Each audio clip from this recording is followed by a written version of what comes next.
everyone, and welcome to another episode of the Society of the Eternal Mile podcast. I'm your host, Noah Sias. On today's episode, we're joined by Chad Lawton. Chad is a booking agent and the owner of Rogue Booking out of Albuquerque, New Mexico.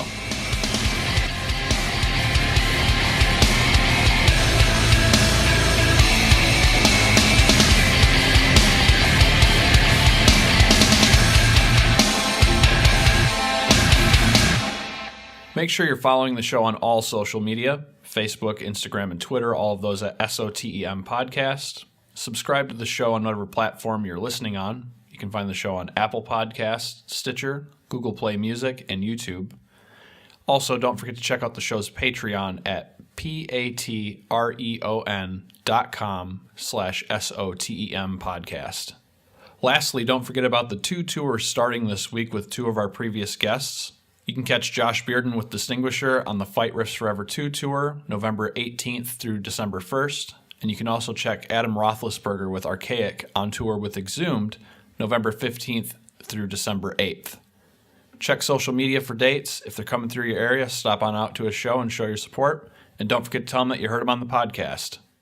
My first interaction with Chad was in November of 2015 on the Lucid Revolution tour with Archaic, Bermuda, and Inanimate Existence. That tour had a stop in Albuquerque, New Mexico at Blue Phoenix. Chad was working the door for that show. My vocalist was having a chat with him, and I happened to find myself in the conversation. We talked briefly, but mostly just a quick introduction.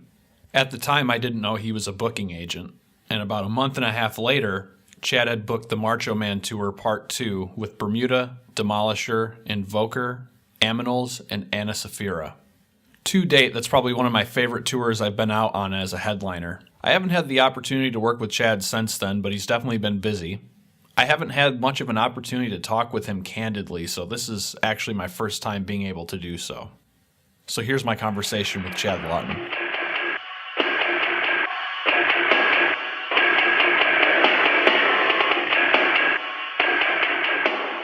Chad, welcome to the show. Hey, how's it going, Noah? So let's start from the beginning.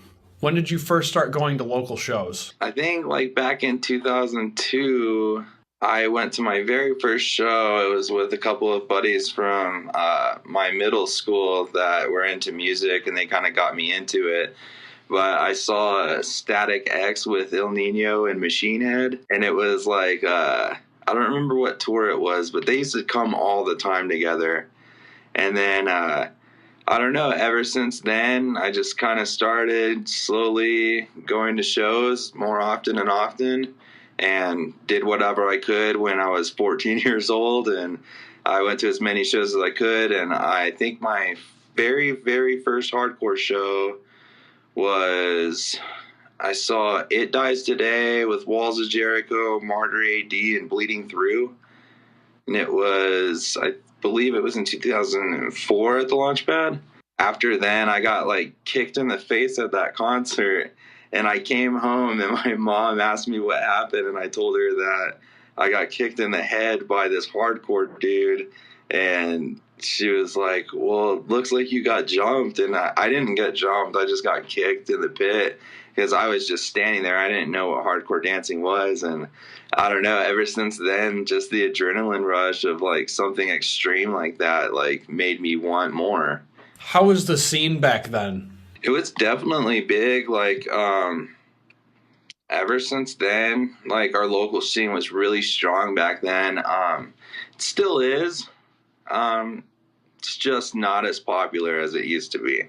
When you were first going to shows, who were some of the heavyweights cutting their teeth at the time? I wasn't I don't know. I saw My Bitter End with Tony Danza at the compound, and there was maybe 20 kids there. It was a super fucking fun show. All the kids that were there had fun. And then it was one of those bands, Last House on the Left. My friend Daniel McBride, he works with Sumerian Records and stuff, but his band used to always pass out flyers at other shows, so I kind of followed them and started going to more and more local shows, and that's when I knew about the local scene and stuff like that. When did you first start booking shows? It was probably a year after I was like doing bands and stuff. Like, I was in my first local band, and we just kind of started getting shows and kind of getting recognition. And then, this one band from California happened to hit me up on MySpace, and they were called, Strength Behind Tears, and they were from Orange County, California. And, I don't remember how it came about, but one of my buddies from out here, his name is Tarek. He owned this one company called One Strength Promotions, and we kind of put on the show together at the Moonlight Lounge and got a couple locals. And then from there, I kind of started wanting to get into booking shows because I kind of got familiar with how it started. And what were some of those venues you were booking at the time, and are they still around? None of the venues that I booked at are around now. Gotcha. The very first venue was Moonlight Lounge, and then after that, I started kind of booking shows at the compound. And then there was a practice space that we got involved with called Bleeding Eardrum, and they had this skate ramp, and we started doing shows there. And the owner, his name was Mike, he just used to charge us $50 for a show, and just make us charge for electricity and let us pretty much do what we want. He didn't really give a shit. So it was all around like a pretty cool DIY spot. It ended up closing down, and then I started doing shows at this place called Tilo's House, and it was a college frat house. And I stopped booking there. I don't remember what had happened, but I know that there was venue damage and a lot of it, and it kind of got out of hand. So those things typically happen at the type of shows that we do. So I mean, it's not a new thing or anything like that. So we have to respect them. They were like a Christian kind of household, so we had to respect their decisions. But there were some awesome shows there. Like I saw Have Heart with Foundation, Crooked Ways, and Bitter End. And there was like 500 kids at probably a 150 cap venue. It was insane. It was their very last tour, and there was like a scene from Dallas. There was a scene from Arizona. There was a scene from Colorado. It was pretty intense. But yeah, after the venues started shutting down, I just kind of ran out of options, and I kind of took a break after that from 2000 and I believe it was 2010, like the end of 2010 until 2012. I took a break just because I needed to financially grow myself again, because I was like 19 and in the hole, living in a shitty apartment. So I kind of had to build myself out of that situation. When you came back, that time around you were doing shows with Team Promotion. How did that get started? So when I came back, there was a new venue out here called the Gasworks, and then I kind of wanted to start doing shows there. So I don't remember what my first show was there, but the owner, Jake Lang, me and him kind of hooked up pretty much towards the whole thing of it. But also Blackwater Music, they needed some help with kind of the marketing and the advertising part, and kind of needed some business. And I knew a lot of people, so I kind of brought a lot of those agents and stuff on, and we kind of made a lot of deals and brought some awesome shows. Like, that was a great venue. I'm pretty sure you guys played there once, didn't you? It probably would have been before I was in the band. Oh, okay. But I'm pretty sure I've seen old flyers that had like Gasworks on it. Yeah, that one. But yeah, I don't know. So after I was doing shows for probably 3 years after that, and it was fine. But apparently the building owners that were next door to Gasworks, they bought out that space to have more space for their business. So we had to kind of respect that, and there wasn't really a budget. We weren't bringing in enough shows to pay what they were asking for. So it kind of just shut down from there. And then Blackwater, it was on a good corner. It was on 4th and Central, which is a pretty popular space. And there was a lot of construction going on at the time, and it just flooded out a lot of our business. People already thought we were closed when we weren't. And then, like, there was a huge fence blocking our business, like in our front gate. So it always looked like we were closed. So it just wasn't good for business. And already, like, I'm pretty sure we were one of the last businesses that, like, stood there, because there was about 4 or 5 other businesses that were neighbors of us that already shut down before. It was just a domino effect throughout the whole year. So after that, I don't know, I started doing the Hammer Strike thing at the same time I was booking shows. I just met more people and just started making more connections. And I was doing Hammer Strike for a little bit, and I just kind of wanted to do my own thing and do it my way. Like, no offense or anything to the owner of Hammer Strike. He's a great person. He's got, like, a great mentality, and he's got a good heart. But I just needed to do things my way and be in touch with the right people and just kind of make a name for myself and start my own business the way I wanted it to be, because that's just the type of person that I am. I'm a leader, not a follower. Yeah, and I think most people wouldn't argue with the fact that there comes a point where you gotta live for yourself, so to speak. Yeah, exactly. And I just feel like there was kind of just a void in between what I could potentially do, and there was just something keeping me from doing that. I just decided to start my own company, grabbed a couple bands that I knew, and snagged the promoters that I knew, and I just pretty much went from there, just kept networking with people. I then went on tours with local bands from out here and networked for myself. A lot of these bands kind of start off and they think automatically that just because they're with a booking agency, they're just going to get, like, huge ass offers, like, right off the bat.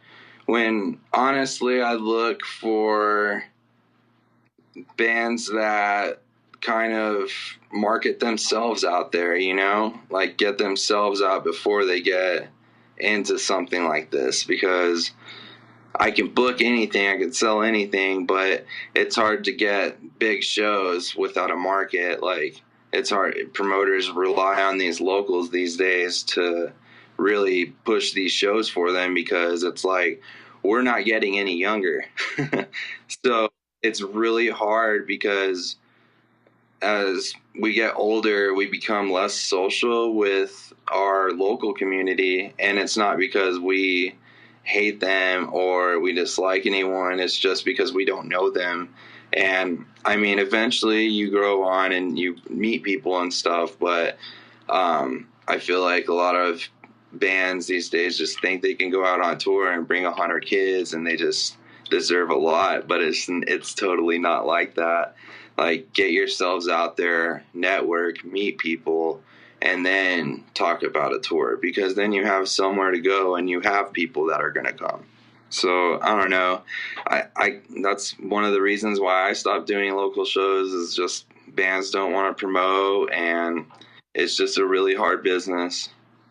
Like, I give it out to everyone that seriously promote shows, because that's one of the hardest and most important jobs in our music industry. And so, in a sense, that whole discussion we've had here was kind of the turning point for Rogue to do what you're doing now. Yeah, exactly. I mean, I still do shows for, like, maybe once a year or something like that. Like, if it's someone I feel like it'll be fun with, or I just I won't trade shows with promoters, so to speak. But if it's something that I know will draw well out here, then maybe I'll take a swing at it if the other promoters won't. I don't really take shows anymore. I have too much work on my plate with the booking that it's really hard for me to take the time out of that and invest it in promoting local shows out here. Because it's like I'm almost 30 years old, and I don't really know a lot of people, so I have to book these locals because they know everyone. Any goals for Rogue in 2018? We have a lot of things in the works right now already. We have a couple tours to announce before the year ends. We have a few things lined up. A couple of bands are getting signed on our roster. We're looking really good for a rollout plan for 2018, so definitely be expecting a lot. Cool. So now it's time to talk about the Eternal Mile. When was your first tour you booked, and who was the lineup? Very first tour I booked was A Distant Calm, and originally named Siddhartha, but they changed their name to Erlen after the tour was announced, and then we changed it back to A Distant Calm and Erlen. Gotcha. And that was called the Too Sweet Tour. As an agent, was that tour a good, bad, or neutral experience? I would definitely say it was neutral, because it definitely wasn't my worst tour and it wasn't my best. Going into it, I basically just wrote down a piece of paper and wrote down every single promoter I hit up. Just all handwritten. I didn't have any spreadsheet. I didn't have a computer at the time. I just did it all through my phone. And I looked up every connect that I had, all the people that I've helped over the years, and luckily I was able to book that. And it was just a small Pacific Northwest tour. Some stuff ended up happening with Erlen, which was pretty fucking scary. And it made me kind of nervous about booking tours ever again, because I realized the dangers of it. But I think it was at night or something, Erlen was driving and they got sideswiped off the road by a drunk driver, twisted their trailer up, and I'm pretty sure their Suburban was completely totaled. So it was a debt of I think $10,000 or $11,000 maybe, and that was starting off for a local band from Albuquerque.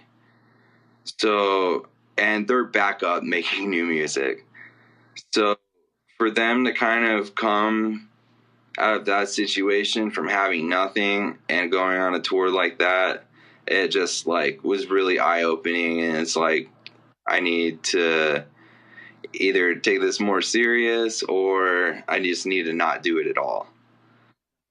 And so, I mean, definitely no one can control anybody else's driving. Right. It definitely, it can be a scary situation, and you have to be there for anything. And I was there the whole time for them. Financially, I couldn't really help them. They were kind of put in a spot, but they were also a band that invested in themselves, so they weren't really too hurt about it. Which is always good, but I can definitely appreciate, that mindset in that situation, because it's yeah, you can't control these other drivers, but at the same time, they wouldn't have been there if they wouldn't have been on tour. So it's that whole mental dilemma, so to speak. But yeah, it can be really miserable on the road sometimes when you just see all these people who just drive like assholes all the time, or they're just, drunk or whatever. Exactly. And it's very scary. Granted, I've already been on the road before, and I've already experienced that whole entire market. And I just had experience in Texas and stuff as well, so I know how hard life can be on the road. We pretty much did a 17-day door deal tour, and it was pretty fucking shitty. And it was just with a group of friends locally out here, and I had a blast.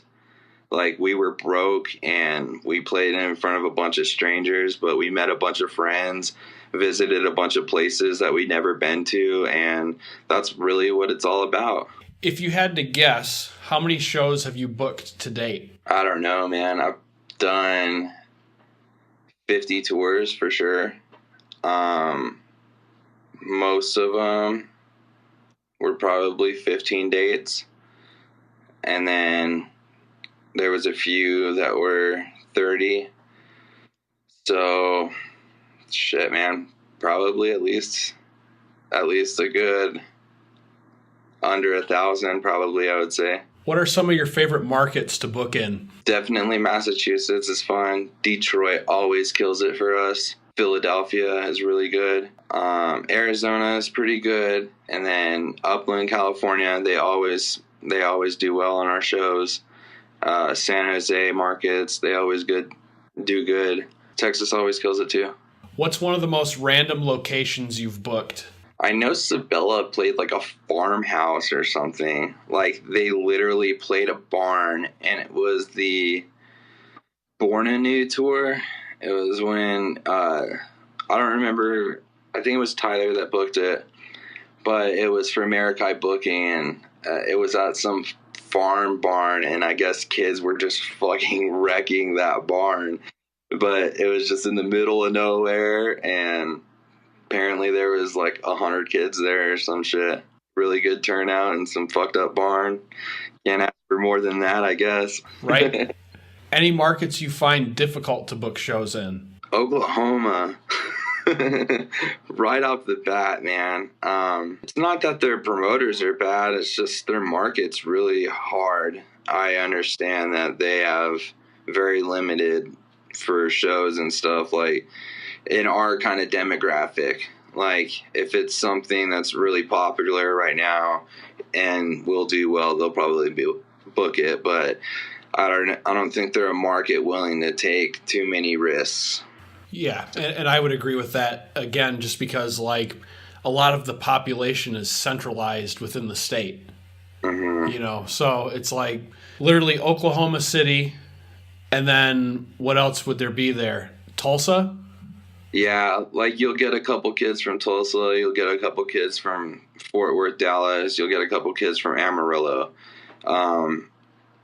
Like just neighborhood cities like that, and it's not going to draw like super well, but we've definitely had good turnouts there. I remember that Bermuda tour did pretty well at the 89th Collective. Speaking of that tour, I still think to date that is my favorite tour I've been out on. It had a little bit of everything, both good and bad, but I feel like bad was very rare.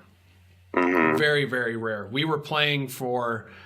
we were playing at big venues, full setups. And then we also played at, the Warehouse in Syracuse, mm-hmm. which is this like non-venue, as I would call it. But it was a fully sick show.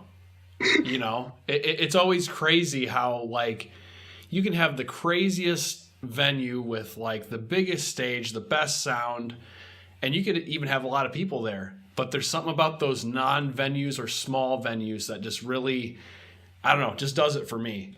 Yeah, I feel like some of the smaller venues, like, it's more personal, like, and it's more memorable, I guess you can say, like, because kids are going to talk about when they saw you at that last venue, and it was fucking crazy, So they feed off of that attention and tell all their friends, which gains more fan base and makes them want to come out next time you come. What would you consider to be the biggest rookie mistake for an agent?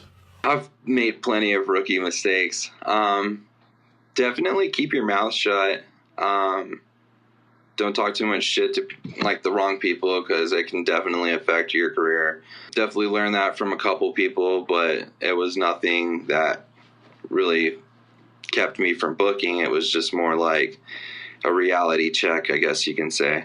I don't know. Also, just make sure your promoters promote, dude. That's like one of the biggest pet peeves I have. Like, I think what I have more than a lot of other agents do is I'll directly go through every single event page on my tour, and if I don't see 90 people invited or more, then I'm going to say something. Like, sometimes I see like 30 people going, and I'm like, oh, cool, like the bands and the locals are going to be there. Like, that's fucking awesome. Like, and it's not to diss the promoter. It's not to like hate on the locals. It's to get them to realize, like, hey, dude, like, this is our tour. Like, we're not just going to come through your city just to come for 15 kids. Like, we want to bring everyone out. Like, we want to have fun. Like, it doesn't do any bands any good to go out to a city and have 20 kids at their show. So in my experience on the road, I found that a lot of people have misconceptions about what it is that we all do. And in many cases, it's often over-glamorized, and I'm sure the same holds true for booking agents as well. What's some of the wilder things you've been asked or told about being an agent? I've been told a lot of shit. Like, some even promoters, like, will just, like, have a deal and then have it all contracted or whatever, and then they just feel the need to not pay, like, bands or something like that. Like, situations have come up like that where we've had to deal with them on the road, you know, like, there's no getting around it through paperwork or anything. Like, the bands have to handle their business, and that's the way it goes, you know. But as far as, like, people saying anything, I kind of ignore it. I kind of just put it to the side, like, let people say what they want to say, because it's just like, to me, I'm never going to be a perfect booking agent. I'm going to book for bands and do what I can for them until they feel the need to move on or move up to a different level. I feel like a lot of bands these days feel privileged, like they deserve like $100 in a city that they've never been to. But it's like, they got to understand, like, if a promoter's wanting to do a door deal, it's not because he hates you or doesn't think that, like, your band is terrible. It's just because he doesn't want to lose money, and he's got to rely on his local bands to bring people to see you. Some of these bands have really gotten fucking pissy with me just because they didn't get a guarantee, and it's just like, well, dude, like, do you have a walk report? Like, do you have anything solidifying that you've been in those markets? Because, like, I'm not gonna lie, I've had tours where they were really fucking bad, and it's not because I did a bad job or that my promoters did a bad job. It's just people don't know those bands, and it's as simple as that. And that's not my fault. That's not the promoter's fault. That's their fault for not advertising themselves enough. What's the lamest excuse you've heard from a promoter? I've heard a lot of them. I'm trying to think of the funniest one. I think a kid, I don't remember what happened, but a kid in Amarillo, I believe, he said he had to go home. He was going to go to the bank, and then after he went to the bank, because he didn't pay for the show, he went to the bank, and then after he went to the bank, he told the tour manager at the time, I don't remember what tour it was, but he told the tour manager at the time that he was going home to feed his dog, and then he went home, shut his phone off, and that was that. I don't know, his dog must have been hungry. Right. One of our guests on the show, Jay from Triumph Over Shipwreck. Oh, I love that dude. He was telling me a story about, I'm trying to remember where it was exactly, but if my memory's serving me right here, something about the promoter didn't pay, and then it was just like, he was, I think as Jay put it, he was a total professional after the fact, where he disconnected his phone, got rid of Facebook, got rid of all social media things, and just like turned into a ghost. There's a promoter here that owes, I'm not going to say his name, but he owes some agents a bunch of money, and he still continues to book shows secretly, and people go and support it.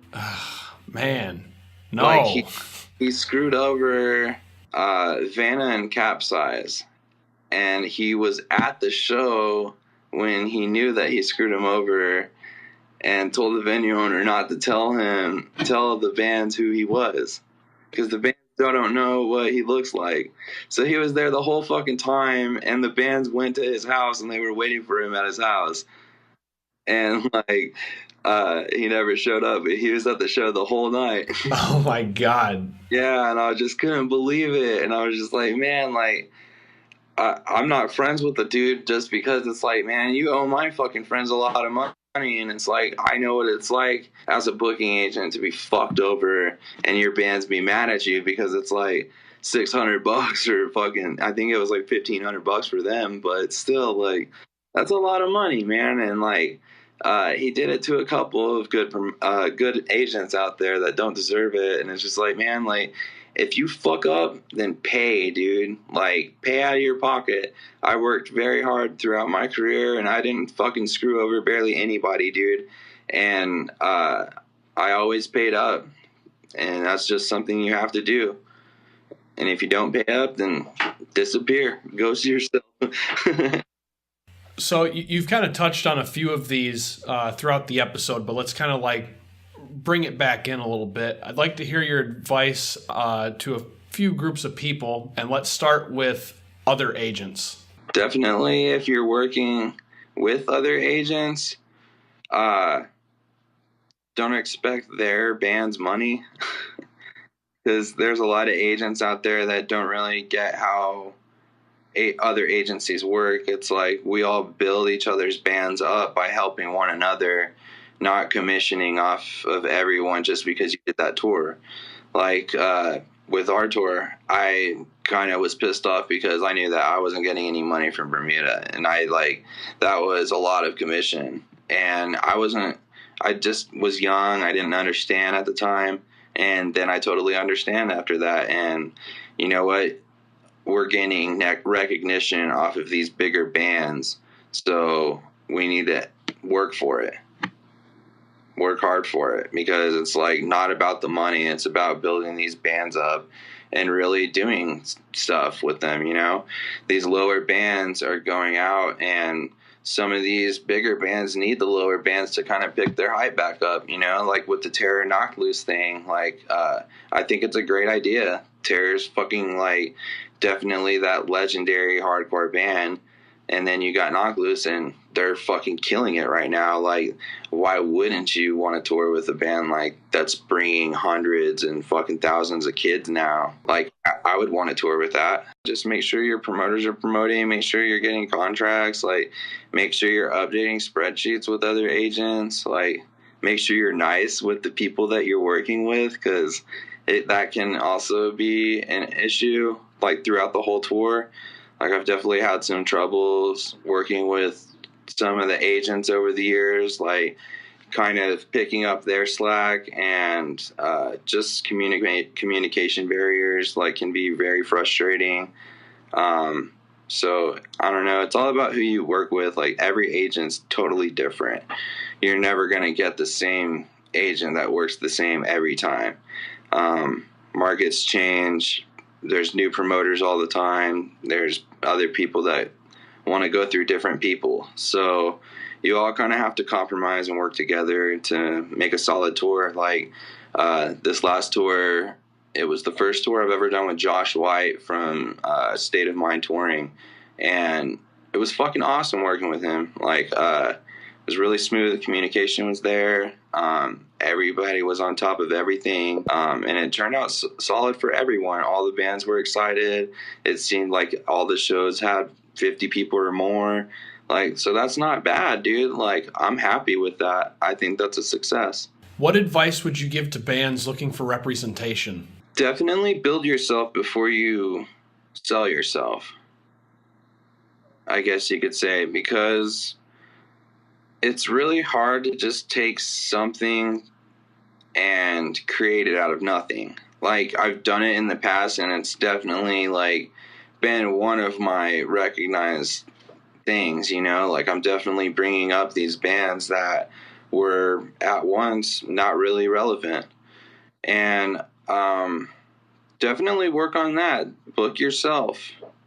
You don't need a booking agent starting off. Like, I kind of frown upon that. Like, I don't want to book bands that haven't toured or anything, because if my tour does shit, then they're just going to think I book shitty tours, but it's not really that. It's just people don't know you. I could book a tour for you, but that isn't always going to be, like, beneficial to you. Like, you definitely have to build yourselves outside these markets, so that way when I do book you, you'll get more money in the long run, and you'll get more market. You'll get more people to come out to your shows if you've already been there.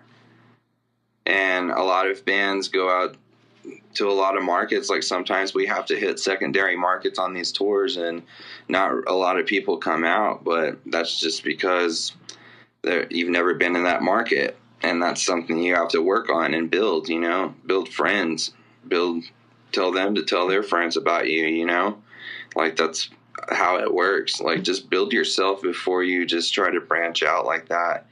Lastly, what advice would you give to someone looking to be a talent buyer or a booking agent?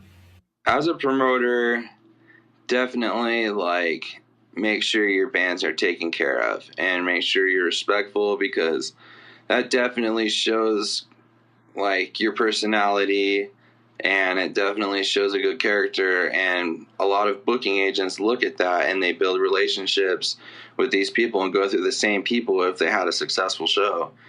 That's one thing I look at. If I know that my promoters or I know people that buy my shows do really well, then I'm going to sell them a good package, I know that they're going to do good with me, and it's not just big packages they do well with. It's smaller packages they do well with, which that shows me that they're passionate in what they do, because they bring the same amount of people at their smaller shows as they do at their bigger shows.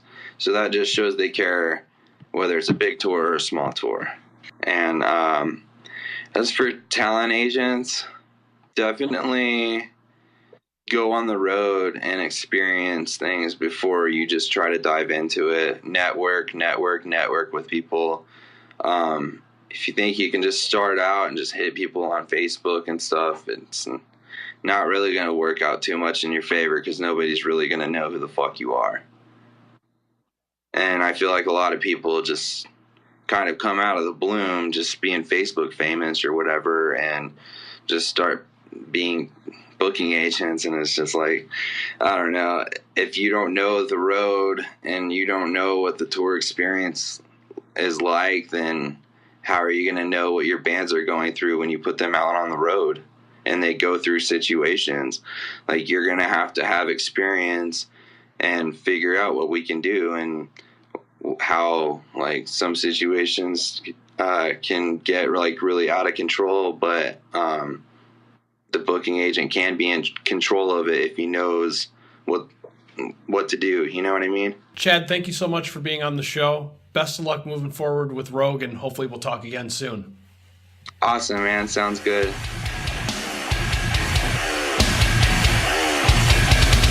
That concludes this episode. I'd like to thank Chad for coming on the show. Check out Rogue Booking on social media. Also, don't forget about those 2 tours mentioned at the beginning of the show. Be sure you're following the show on social media, subscribe in your podcast app, and if you enjoy the show, stop on over to Patreon and show your support. I've been Noah Sias, and as always, thank you for listening.